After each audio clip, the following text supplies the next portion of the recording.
ಬರ್ತೀನಪ್ಪ ಅಂತ ನಾನು ಮಾತು ಕೊಟ್ಟೆ. ಇದನ್ನು ಫೋನ್ ಮಾಡಿರುವಾಗ ನಾನು ಬಿಷಪ್ ಮನೆಯಲ್ಲಿದ್ದೆ. ನಿನ್ನೆ ಜಾತ್ರೆ ಮೀಟಿಂಗ್ ನಡೆದಿದ್ದು, ಅಲ್ಲಿ ನಾವು ಬಿಷಪ್ ಬಳಿ ಮಾತಾಡ್ತಾ ಇರುವಾಗ ಫೋನ್ ಬಂದು ನಾನು ತಪ್ಪದು ಬರ್ತೀನಿ.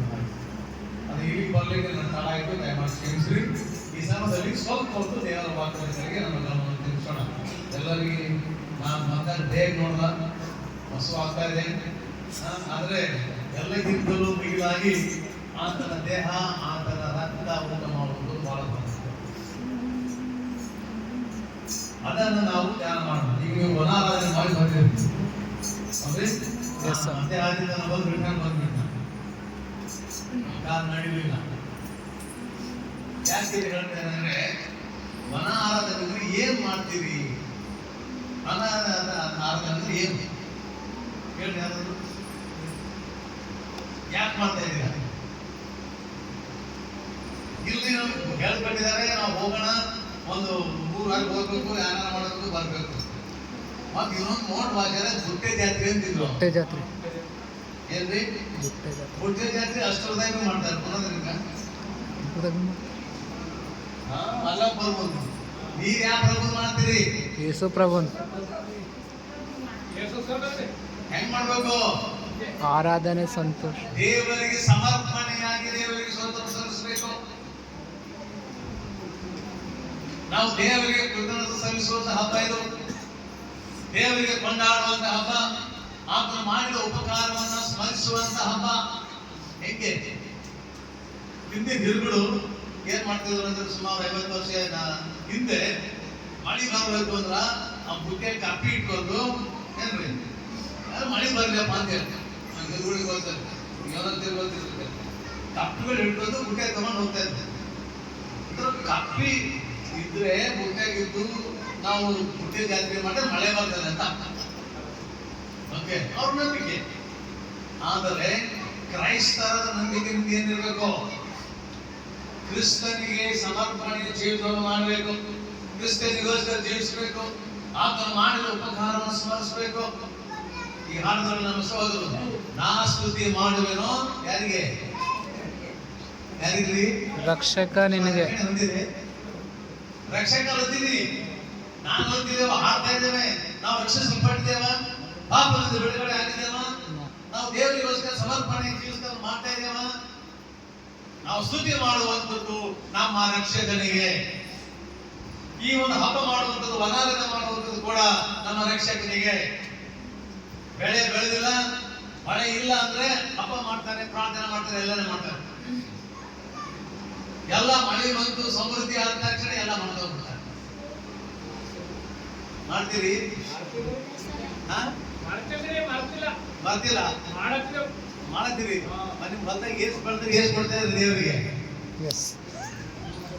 ಹೊಲ್ದಾಗ ಒಂದು ಮಾಡ್ತದ್ರ ಅದ್ರ ದಶಮ ಭಾಗ ಅಂದ್ರೆ ಏಸ್ ಚೀಲ ಕೊಡ್ಬೇಕ್ರಿ? ಏನಾದ್ರು ನಿಮ್ಮ ಹೆಸರು? ನನಗೆ ಗೊತ್ತು, ನನಗೆ ಸಚಿವರು ನಮ್ಮ ದೇವರೇ ಹಣ ಮಾಡತ್ತೀವಿ ಅಂತ ಹೇಳ್ತಾ ಇದ್ದೇವೆ. ದೇವರು ಮಾಡಿದ ಉಪಕಾರವನ್ನ ದೇವರಿಗೆ ಸ್ತೋತ್ರ ಸಲ್ಲಿಸಬೇಕು. ಆತ ನಮಗೆ ಮಳೆ ಬೆಳೆ ಪ್ರತಿಯೊಂದು ಕೊಟ್ಟಾಗ ಆತನಿಗೆ ಸ್ತುತಿ ಸ್ತೋತ್ರ ಸಲ್ಲಿಸಬೇಕು.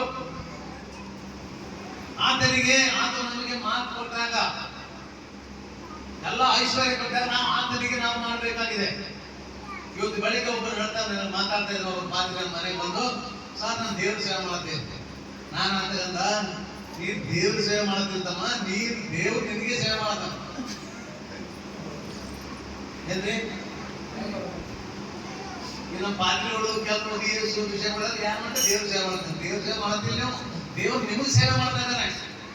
ರಾತ್ರಿ ಹಗಲು ಕಾಯ್ತಾ ಇದ್ದಾರೆ, ರಾತ್ರಿ ಹಗಲು ನಿಮ್ಮ ಮಕ್ಕಳನ್ನು ಕಾಯ್ತಾ ಇದ್ದಾರೆ. ಅದಕ್ಕೆ ನೀನು ಸ್ತುತಿ ಸ್ತೋತ್ರ ಸಲ್ಲಿಸಬೇಕು, ಅದಕ್ಕೆ ನೀನು ದೇವರಿಗೆ ಕೊಂಡಾಡಬೇಕು, ಅದಕ್ಕೆ ನೀನು ದೇವರಿಗೆ ಉಪಕಾರ ಸ್ತುತಿ ಮಾಡಬೇಕು, ಅದಕ್ಕೆ ನೀನು ಈ ವನಾರಾಧನೆ ಮಾಡಬೇಕು. ನನ್ನ ಪ್ರಿಯ ಸಹೋದರ ಸಹೋದರಿ, ಬೈಬಲ್ನಲ್ಲಿ ಒಂದು ವಾಕ್ಯ ಹೇಳ್ತೇನೆ ನಾನು. ಏನಂದ್ರೆ 125 ಒಂದೇ ವಚನ ಓದಿದೆ. ಬೈಬಲ್ ಯಾಕೆ ಸಿಕ್ಕಿದವ್ರು ಬೇಗ 120 ಅಂತಾನೆ ಒಂದೇ ವಚನ. ಯಾರು ಓದಿದ್ರು? ಇಕ್ಕಟ್ಟಿನಲ್ಲಿ ಯೆಹೋವನಿಗೆ ಮೊರೆಯಿಟ್ಟೆನು, ಆತನು ಸದುತ್ತರವನ್ನು ದಯಪಾಲಿಸಿದನು. ಇಕ್ಕಟ್ಟಿನಲ್ಲಿ ಯೆಹೋವನಿಗೆ ಮೊರೆಯಿಟ್ಟೆನು, ಆತನು ನನಗೆ ಸ್ವತಂತ್ರವನ್ನು ದಯಪಾಲಿಸಿದನು. ನನ್ನ ಪ್ರಿಯ ಸಹೋದರ ಸಹೋದರಿ, ಇಕ್ಕಟ್ಟು ಬರುವಾಗ ನಾವು ದೇವರಿಗೆ ಮೊರೆಯಿಡ್ತೇವೆ. ಆತನು ನಮಗೆ ಸ್ವತಂತ್ರವನ್ನು ದಯಪಾಲಿಸ್ತಾನೆ. ಆತನು ನಮಗೆ ಸ್ವತಂತ್ರವನ್ನು ದಯಪಾಲಿಸಿದ್ರೆ ನಾವು ಮರ್ತೋಗ್ತೇವೆ. ಒಬ್ಬ ಸ್ತ್ರೀ ಇಕ್ಕಟ್ಟಿನಲ್ಲಿ ದೇವರಿಗೆ ಮೊರೆಯಿಟ್ಟಳು. ಆಕೆ 12, ಆಕೆಗೆ ಮಕ್ಕಳಿರಲಿಲ್ಲ. ಜನರೆಲ್ಲರೂ ಬಡ್ಡಿ ಏಮರಾಗಿ ಹೀನಾಯ ಸ್ಥಿತಿಯಲ್ಲಿ ನೋಡ್ತಾ ಇದ್ರು. ಆಕೆ ದೇವರಿಗೆ ಪ್ರಾರ್ಥನೆ ಮಾಡಿದ್ರು, ದೇವರೇ, ನಾನು ಇಕ್ಕಟ್ಟಿನಲ್ಲಿದ್ದೇನೆ, ನನ್ನ ಪ್ರಾರ್ಥನೆಗೆ ಕಿವಿಗೊಡು, ನನಗೆ ಒಂದು ಪುತ್ರ ಸಂತಾನ ದಯಪಾಲಿಸು, ಮಗು ಕೂಡ ಕೇಳುವಾಗ ದೇವರು ಮಗು ಕೊಟ್ಟಾಗ ಬಹಳ ಚಲೋ ಆಯ್ತು, ದೇವ್ರು ಮಗ ಕೊಟ್ಟಾನ ಅಂತ ಹೇಳಿ ಮನೆಗೆ ಹೋಗಿ ಆಕೆ ಇಟ್ಕೊಳ್ಳಿಲ್ಲ. ಆಕೆ ಏನ್ ಪ್ರತಿಜ್ಞೆ ಮಾಡಿದ್ರು, ದೇವರೇ, ನೀನು ನನಗೆ ಗರ್ಭ ಫಲ ಕೊಟ್ರೆ ಹುಟ್ಟುವ ಮಗುವನ್ನ ನಿನ್ನ ಸೇವೆಯಲ್ಲಿ ಬಿಡ್ತೇನೆ, ಅರ್ಪಿಸುತ್ತೇನೆ. ನಾವೇನ್ ಮಾಡ್ತೇವೆ? ಮಕ್ಕಳು ಇದ್ದಾಗ ದೇವರೇ ನಾವು ಮಕ್ಕಳು ಕೂಡ ಅಂತೇವೆ. ಮಕ್ಕಳು ಹುಡುಗ ಮಕ್ಕಳಿಗೆ ಇಂಜಿನಿಯರ್ ಓದಿಸ್ಬೇಕು, ಡಾಕ್ಟರ್ ಓದಿಸ್ಬೇಕು, ನನ್ನ ಮಕ್ಕಳು ರೊಕ್ಕ ಗಳಿಸ್ಬೇಕು, ನನ್ನ ಮಕ್ಕಳು ಬೆಳ್ಳಿ ಬಂಗಾರ ಗಳಿಸ್ಬೇಕು, ಇದೇ ತೆಲಿಗೆ ನಾವು ಎಲ್ಲರಿಗೆ ರತ್ನಪುರದಲ್ಲಿ ಬೇರೆ, ನಮ್ಮ ಬೀದರ್ದಲ್ಲಿ ಬೇರೆ. ಯಾರ ದೇವರ ಸೇವೆಗೆ ನಿಮ್ಮ ಮಕ್ಕಳನ್ನ ಪ್ರತಿಷ್ಠೆ ಮಾಡಿ ಬಿಡ್ಲಿಕ್ಕೆ ಮನಸ್ಸಿದ್ಯಾ? ಹನ್ನೋಳು ಮಾಡಿದರು, ಎಡಬಿಡದೆ ದೇವರನ್ನು ಕೊಂಡಾಡಿದರು. ದೇವರು ಮಾಡಿದ ಉಪಕಾರವನ್ನ ಕೊಟ್ಟ ಮಾತಿನಂತೆ ದೇವಾಲಯದಲ್ಲಿ ಸಂವೇದನ ಮಗನ ಸಮರ್ಪಣೆ ಮಾಡಿ ಅದೇ ಹಬ್ಬ, ಅದೇ ಕೃತಜ್ಞತೆ ಹಬ್ಬ. ಈ ದಿವಸ ಒಂದು ವಿಶೇಷವಾದ ಕಾಲದಲ್ಲಿ ನಾವು ಇದ್ದೇವೆ. ಏನಂದ್ರೆ ಆತನ ದೇಹ, ಆತನ ರಕ್ತವನ್ನು ನಾವು ಪಡೆದುಕೊಳ್ಳಲಿಕ್ಕೆ ವಾರದ ಮೊದಲನೇ ದಿನದಲ್ಲಿ ಈ ರೊಟ್ಟಿ ಬೀರೋ ದೇವಕ್ಕಾಗಿ ಶಿಷ್ಯರೇ ಕೂಡಿ ಬಂದು, ಆದಿ ಸಮಯವರು ಕೂಡಿ ಬಂದು, ಆ ಒಂದು ಸಂಸ್ಕಾರದಲ್ಲಿ ನಾವು ಭಾಗವಹಿಸಿದ್ದೇವೆ. ಆತನ ದೇಹ ಮತ್ತು ಆತನ ರಕ್ತ.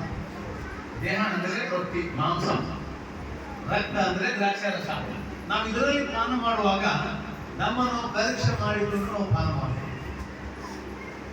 ನಾವು ಇದರಲ್ಲಿ ತೆಗೆದುಕೊಳ್ಳುವಾಗ ನಮಗೇನು ಲಾಭ ಇದೆ, ಯಾಕೆ ತೆಗೆದುಕೊಳ್ಬೇಕು ಅನ್ನುವಂಥದ್ದನ್ನ ನಮ್ಮ ಜೀವಿತದಲ್ಲಿ ನಾವು ಸ್ವಲ್ಪ ಆಲೋಚನೆ ಮಾಡಬೇಕು. ದೇವರ ಮಾತು ಹೇಳುತ್ತದೆ, ಯೋಹಾನ ಸುವಾರ್ತೆ 6ನೇ ಅಧ್ಯಾಯ 51ನೇ ವಚನ. ಯೋಹಾನ 6:51. ಬೇಗ ಯೋಹಾನ 6:50.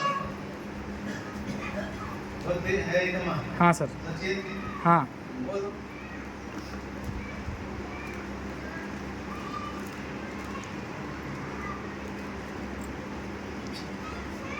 ಯಾರಾದ್ರು ಹೆಣ್ಮಕ್ಳು ಯಾರಾದ್ರು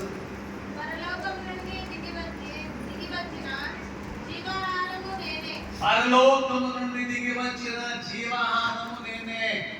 ఎవడైనా ఈ ఆహారము భుజిస్తే వాడు ఎల్లప్పుడూ జీవించును. ಪರಲೋಕದಿಂದ ಇಳಿದು ಬಂದ ರೊಟ್ಟಿ ನಾನೇ, ಜೀವವುಳ್ಳ ರೊಟ್ಟಿಯು ನಾನೇ. ಜೀವವುಳ್ಳ ರೊಟ್ಟಿ ನಾನೇ. ಈ ರೊಟ್ಟಿಯನ್ನು ಈ ರೊಟ್ಟಿಯನ್ನು ತಿಂತಾರೋ ಅವನು ಸದಾಕಾಲ ಬದುಕುವನು. ಸದಾಕಾಲ ಬದುಕ್ತಾನೆ. ಸದಾಕಾಲ ಬದುಕಬೇಕಾದ್ರೆ ಇಲ್ಲೇ ಕಂಡೀಷನ್. ನೀ ಜೈಲಿ ಸಾಯ್ಬೇಕಾದ್ರೆ ತಗೊಂಡಿದ್ದಾರೆ.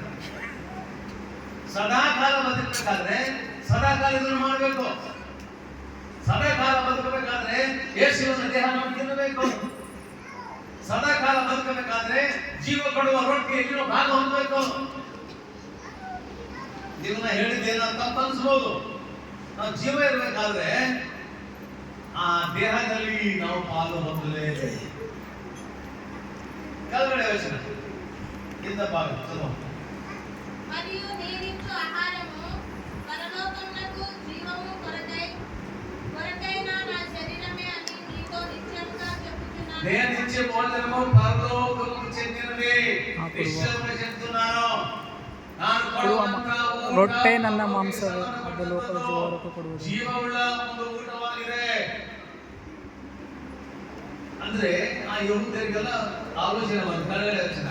ಆಗ ಯೆಹೂದ್ಯರು ಇವನು ತನ್ನ ಮಾಂಸವನ್ನು ನಮಗೆ ಹೇಗೆ ತಿನ್ನುವುದಕ್ಕೆ ಕೊಟ್ಟನು ಎಂದು ತಮ್ಮೊಳಗೆ ವಾಗ್ವಾದ ಮಾಡುತ್ತಿರಲು ಯೇಸು ಅವರಿಗೆ, ನಿಮಗೆ ನಿಜ ನಿಜವಾಗಿ ಹೇಳುತ್ತೇನೆ, ನೀವು ಮನುಷ್ಯಕುಮಾರನ ಮಾಂಸವನ್ನು ತಿನ್ನದೆ ಅವನ ರಕ್ತವನ್ನು ಕುಡಿಯದೆ ಹೋದರೆ ನಿಮ್ಮೊಳಗೆ ಜೀವವಿಲ್ಲ.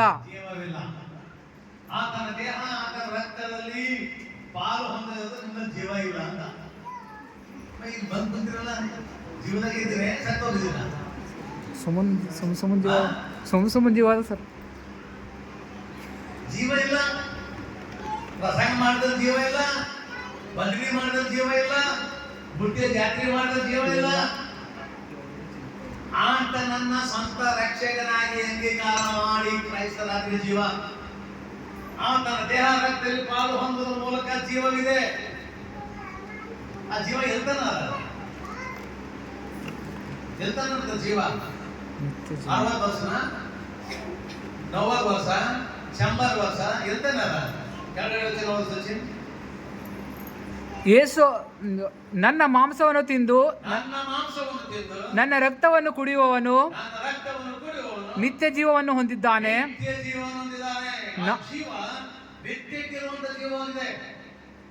ಸದಾಕಾಲ ಇರುವಂತ ಜೀವವಾಗಿದೆ. ಆ ಜೀವ ತಾತ್ಕಾಲಿಕವಾದಲ್ಲ, ಆ ಜೀವ 80 ವರ್ಷದಲ್ಲ, ಆ ಜೀವ 100 ವರ್ಷದಲ್ಲ, ಆ ಜೀವ 60 ವರ್ಷದಲ್ಲ, ಆ ಜೀವ ನಿತ್ಯಕ್ಕಿರುವಂತ ಜೀವಿತವಾಗಿದೆ. ಇದರಲ್ಲಿ ಭಾಗವಂತ ಇದಕ್ಕೆ ನಾವು ನೆಗ್ಲೆಕ್ಟ್ ಮಾಡ್ತೇವೆ, ಇದಕ್ಕೆ ನಾವು ತಿರಸ್ಕಾರ ಮಾಡ್ತೀವಿ. ನಡೀತದ್ರಿ ರೊಟ್ಟಿ ದ್ರಾಕ್ಷಿ ರಸ ತಗೊಂಡ್ರೆ ನಡೀತದ. ತಿಂಗಳಿಗೆ ಒಂದ್ಸರಿ ತಗೊಂಡು ಕಳೆ ಬಂದಿದ್ರು, ಮತ್ತೆ 6 ತಿಂಗಳು ಒಂದ್ಸರಿ ತಗೊಂಡ್ ಕಳೆ ಬಂದಿರ, ವರ್ಷಕ್ಕೆ ಒಂದ್ಸರಿ ತಗೊಂಡ್ ಕಳೆ ಬಂದಿರ.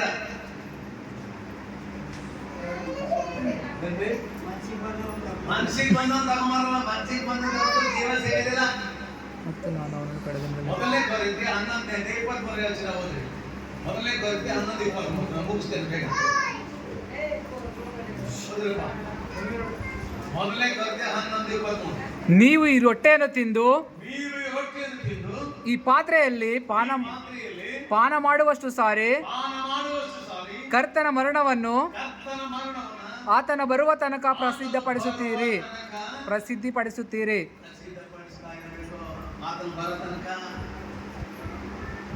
ಹೆಂಗೆ ಬರ್ತನಕಂದ್ರೆ ಹೆಂಗೆ? ಪ್ರತಿ ವಾರ ಅಪಸ್ಮೃತಿ 25 7ನೇ ವಚನ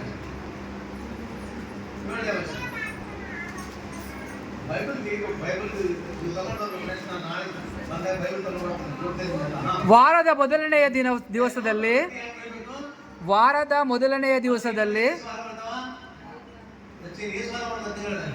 12 ವಾರ 52 ಸರ್ 52 4 ವಾರ ವಾರದ ಮೊದಲನೆಯ ದಿವಸದಲ್ಲಿ 4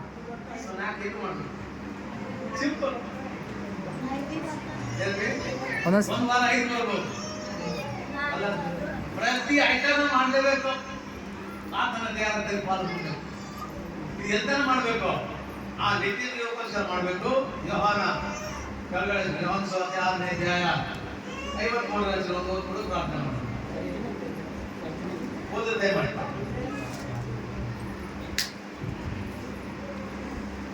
ಯೇಸು ಅವರಿಗೆ, ನಿಮಗೆ ನಿಜ ನಿಜವಾಗಿ ಹೇಳುತ್ತೇನೆ, ನೀವು ಮನುಷ್ಯಕುಮಾರನ ಮಾಂಸವನ್ನು ತಿನ್ನದೆ ಅವನ ರಕ್ತವನ್ನು ಕುಡಿಯದೆ ಹೋದರೆ ನಿಮ್ಮೊಳಗೆ ಜೀವವಿಲ್ಲ.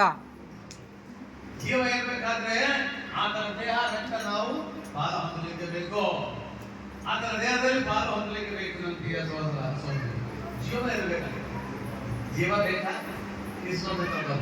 ಜೀವ ಬೇಕಾ? ಆತನ ಶಿಲ್ಪೆಯನ್ನು ಸೃಷ್ಟಿಸಿದ ರಕ್ತವನ್ನು ವ್ಯಾಪ ಮಾಡಿಕೊ. ಜೀವ ಬೇಕಾ? ಪಾಪ ಕ್ಷಮಾಪಣೆ ಹೊಂದು. ಜೀವ ಬೇಕಾ? ದೀಕ್ಷಾಸ್ನಾನ ಮಾಡಿಸ್ಕೊಂಡು ಕ್ರೈಸ್ತರಾಗೋದು. ಜೀವ ಬೇಕಾ? ಸದಾ ಕಾಲದ ಜೀವ ಬೇಕಾ? ನೀವು ನಿಜ ಕ್ರೈಸ್ತನಾಗಿ ಹಿಂಬಾಲಿಸುವ ದೇವರಿಗೆ ಆಶೀರ್ವಾದ ಮಾಡ್ತಾನೆ.